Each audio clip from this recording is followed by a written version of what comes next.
মানা মাতিব প্ৰথম দিনৰ পৰা ধৈৰ্য নকৰো এনেকে কথা নাপাতিব এই ভাল হোৱা নাই তো লৈ যাও ফাইনান্সিয়েল কথা আছে মই ফাইনান্স চাব আহিছো নেকি ফাইনান্স হস্পিটেলৰ লগত চাব এডমিট কিয় কৰিছে কিয় এডমিট কৰিছে লৈ যাও ও তো ভাল পোৱা নাই আহি 2 দিনত ভাল হ'ব লাগে 1 বছৰ ধৰি ঘূৰি আছে ডায়াগনোসিস হোৱা নাই ধৈৰ্য নাই হেৰি নাই কিয় এনেকে কথা ক'ব আছে আপোনালোকৰ মানুহৰ নিচিনা মানুহৰ ট্ৰিটমেন্ট কৰিব না ৰ'ব গেট আউট ইমান দম নিদিব ইমান কিয় এনেকা পুলিচ মাতি দিম পুলিচ মাতক পুলিচ মাতালৈকে নাযাব পুলিচ মাতক তাৰপিছত যাম ইয়াৰ ঐ ওলা ওলা পুলিচৰ বাহাদুৰি নাই পুলিচৰ মাতক পুলিচ মাতক পুলিচ মাতক ওলা ইয়াতে আহি মোৰ চেম্বাৰত আহি কিয় হেৰি কৰিছে পুলিচ মাতক যাওক সব পুলিচৰ বাহাদুৰি কোনে কিমান আছে ওলা ইয়াৰ পৰা এইটো কিন্তু একদম জেলত সোমাই যাবি এইটো ধেমালি নহয় আৰে বাবা দিছ ইজ এন দেখো বুজি পালে ইমান কি কথা ক'ব ইমান ভয় নেদেখাব ইয়াতে আহি কিয় চেক কৰি আছে মোৰ চেম্বাৰত এই মাতা ফোন কৰা হেৰি ফোন কৰক পুলিচক মাতক এই ওলা চোন ওলা ইয়াত হাত দিন কিন্তু ওলা যায় ওলা যা কোন হয় তই পেশেন্ট আছে না আৰু পেশেন্ট আমাৰো পেশেন্ট আছে ওলা ইয়াৰ পৰা আবে ৰ'ব কিয় ইমান গৰম দেখা ভাইটিৰ সৰু এই মিছেছৰ গাৰ বিষ হৈছিল দেহত অলপ তে সেইটো ভাবি হেনে আমি ডক্টৰ তামাংগা দাস মিড কেয়াৰৰ তেখেতৰ ওচৰত আমি আহিছিলোঁ তেখেতে আমাৰ পেচেণ্টজনক চালে চোৱাৰ পিছত আমাক ক'লে আপোনালোকে কিবা কিবি টেষ্ট কৰিব লাগিব এইখিনি টেষ্টখিনি কৰি লওক কৰাৰ পিছত মই স্বাগত হস্পিটেলত এডমিট কৰি দিম 2 দিনত ঠিক হৈ যাব ঠিক হৈ যোৱাৰ পিছত আমি কিবা কিবি টেষ্ট যি দিলে ডক্টৰৰ পৰামৰ্শ অনুযায়ী আমি কৰিলোঁ কৰাৰ পিছত 2 দিন উকলি গ'ল 3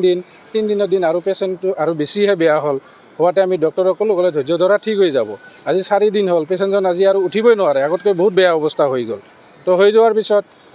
মই স্বাগত হস্পিটেলত আহি ডক্টৰক লগ নাপাতে তেখেতৰ ক্লিনিক চেম্বাৰত বহে বুলি খবৰ পাই মই তেখেতৰ ওচৰত যাই কি কৰা যায় এতিয়া পেচেণ্টটো আৰু চিৰিয়াছ হৈ গ'ল তেখেতত মই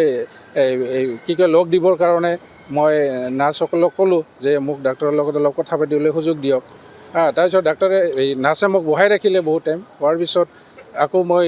যাব চেষ্টা কৰিলোঁ তাৰপিছত বহুত সময় 1 ঘণ্টাৰ পিছত মোক মাতিলে মই গ'লোঁ যোৱাৰ পিছত ডাক্তৰক ক'লোঁ ছাৰ একচুৱেলি পেচেণ্টজনটো আৰু বহুত বেয়াৰ ফালে হৈ গৈছে ছাৰ কিবা এটা কি কৰা যায় অলপ চাই লওক না স্পেচিয়েলি অলপ হেৰি কৰি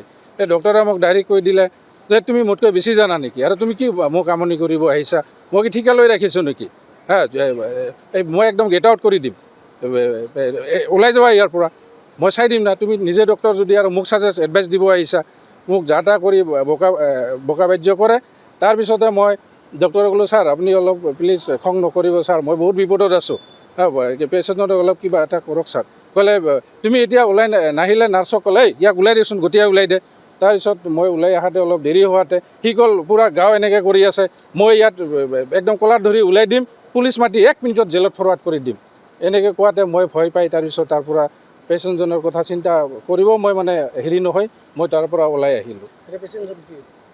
পেচেণ্টজন এতিয়া স্বাগত হস্পিটেলত এডমিট হৈ আছে আৰু এটা কথা তেখেতে তাতে অলপ মোক এনেকৈ ধমকি দিয়াৰ লগে লগে মই শুনি পালোঁ ইফালে বোলে হস্পিটেলৰ পৰা কৈ আছে যে পেচেণ্টজনক ৰিলিজ দি দিছে কিন্তু আমি নাজানোৱে আহি কাগজ পঢ়ি চাওঁ যে ডিচাৰ্জ দি দিছে আৰু তাতে লিখা আছে গাৰ্জিয়ান অন ৰিকুৱেষ্ট ডিচাৰ্জ বুলি লিখিছে কিন্তু আমাৰ লগত কোনো কনচাল্টেই নাই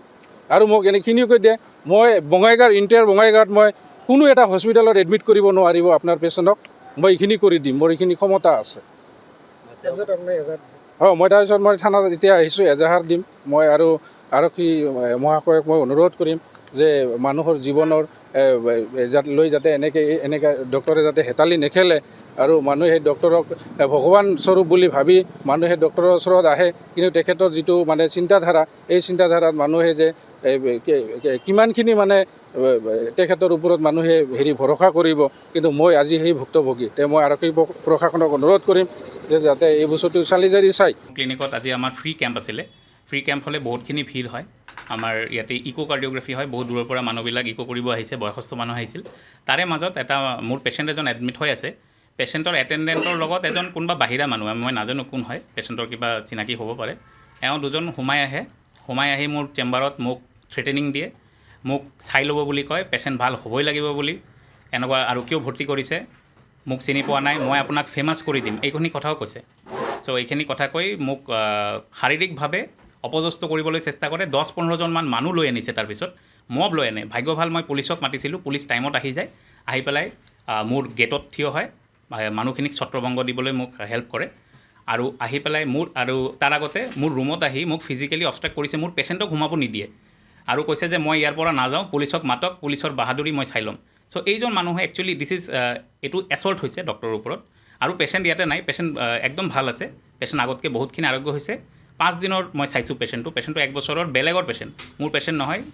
দিল্লী, বেংগালোৰ চবতে দেখাই আহিছে, এতিয়া গাৰ বিষ লৈ আহিছিলে, পেচেণ্ট বহুতখিনি ভাল হৈছে। আৰু তেখেতসকলৰ মতে এতিয়াও পূৰা ভাল হোৱা নাই, কিয় হোৱা নাই সেই বুলিয়ে মোক থ্ৰেট দিব আহিছিলে। মই ডেফিনেটলি পুলিচক হেৰি দিম, এনেকুৱা থ্ৰেট দিয়াটো প্লাছ মোক আহি পেলাই এইটো এক ৰকমৰ আজি যদি পুলিচ নাথাকিলে হয় কিজানি মোক মাৰিলেই হয়, কি কৰিলে হয় কোনো ঠিক নাই। চ' মই বাচি গ'লোঁ, সেইটোতো এনেকুৱাতো আমি কাম কৰিব নোৱাৰোঁ, আমি থ্ৰেটৰ আণ্ডাৰত কেনেকৈ পেচেণ্টক হেল্প কৰিম। আৰু আজি আমি সমাজ সেৱাৰ কাৰণে মই বিনামূলীয়া কেম্প কৰিছোঁ, সেইদিনা নট অনলি মোৰ গোটেইখিনি যিখিনি পেচেণ্ট ৱেইট কৰি আছিল সিহঁতৰ যি হাৰাশাস্তি হ'ল, 3 ঘণ্টা 4 ঘণ্টা মানুহবিলাকে ৰখি 2-3 মান গুচিও গ'ল, সেই মানুহজনৰ কি হ'ব, সেই মানুহখিনিৰ কি হ'ব।